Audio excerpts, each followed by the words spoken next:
À l'Assemblée nationale, Olivier Marleix était en plein débat parlementaire face au gouvernement pour la proposition de loi sur l'inéligibilité en cas de violence conjugale et aggravée. Mais en pleine discussion générale sur cette mesure, le président du groupe Les Républicains lance une charge contre la majorité en énumérant les scandales qui touchent l'entourage présidentiel. Vous allez voir comment Marleix va développer ses accusations d'opportunisme politique face à cette initiative législative sur ce dossier. Avant de nous présenter ce texte, Madame Berger, votre majorité aurait gagné, je crois, à s'offrir une séance d'introspection sur le thème que celui qui n'a jamais péché lui jette la première pierre. Il faut dire que vous avez de quoi faire en la matière. Je vous rafraîchis la mémoire. 11 condamnations dans la majorité, dont celle de violence envers une ex-compagne, avec refus du bureau de l'Assemblée nationale de lever l'immunité parlementaire du député concerné et un autre condamné pour harcèlement sexuel envers une collaboratrice. 8 mises en examen, dont celle du secrétaire général de la présidence de la République, excusé du peu, et, pardon, monsieur le garde, celle du garde des Sceaux, accusé l'un et l'autre de prise illégale d'intérêt. 12 enquêtes en cours, dont une concerne le ministre du Travail pour favoritisme.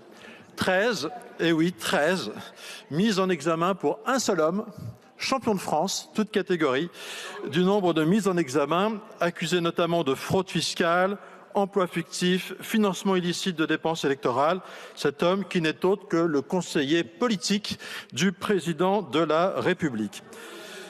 Votre formation politique a même hésité à réinvestir dans la 9e circonscription des Français de l'étranger, l'un des vôtres, qui a été en son temps défendu par celui qui est devenu garde des Sceaux et qui a été condamné en première instance à 3 ans de prison, dont 1 an ferme et 2 ans d'inéligibilité pour violence volontaire. Mais qu'est donc devenu ce candidat à l'élection présidentielle qui, en 2017, déclarait qu'un ministre devrait quitter le gouvernement s'il était mis en examen? Le président Macron, au contraire, aura, contrairement à tous ses prédécesseurs, renoncé à cette exigence éthique. Et vous venez nous parler de probité, alors même qu'un des premiers signataires de ce texte, par ordre alphabétique, est accusé au terme de 2 plaintes de viol sous soumission chimique et de tentative de viol. Beau bilan. Ce texte est donc un énième coup de communication de la majorité consécutif à la condamnation de l'un de nos collègues, Adrien Quatennens. Est-il souhaitable de légiférer après un fait ayant déclenché une polémique? En commission des lois, l'intégralité des groupes, même ceux appartenant à votre majorité, même la très modérée et sage Laurence Vichnievsky, ont dénoncé l'opportunisme politique condamnant le dévoiement, enfin votre groupe, Madame la députée, le dévoiement législatif au service de l'émotion. Attention, mes chers collègues, à légiférer pour la cause et non pour tenter de leurrer nos concitoyens sur le fait que vous seriez irréprochable. Personne ne vous croira.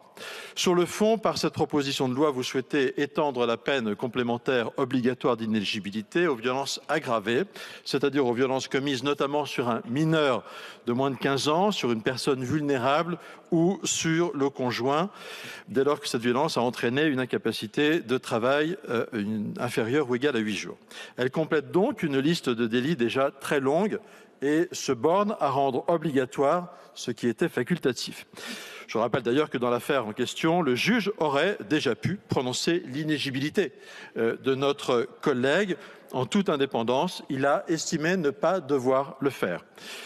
Vous qui utilisez les semaines de l'Assemblée nationale pour faire des initiatives transpartisanes, pourquoi ne pas avoir créé un groupe de travail à ce sujet qui aurait, j'en suis sûr, pu aboutir à un texte commun? Pourquoi ne pas avoir eu un vrai débat sur ce sujet et ne pas l'avoir fait sur d'autres causes tout aussi légitimes? Pourquoi ne pas, par exemple, avoir élargi cette peine d'inéligibilité obligatoire au délit de trafic, de cession, importation de stupéfiants dans les rançons vides, ou l'inéligibilité au délit de consommation de stupéfiants aggravé par la qualité de l'auteur, notamment une personne dépositaire de l'autorité publique ou chargée d'une mission de service public, par exemple. Mais peut-être que sur vos bancs, Madame Berger, il n'y aurait pas eu le même enthousiasme, évidemment, à étendre l'inéligibilité obligatoire à ces délits.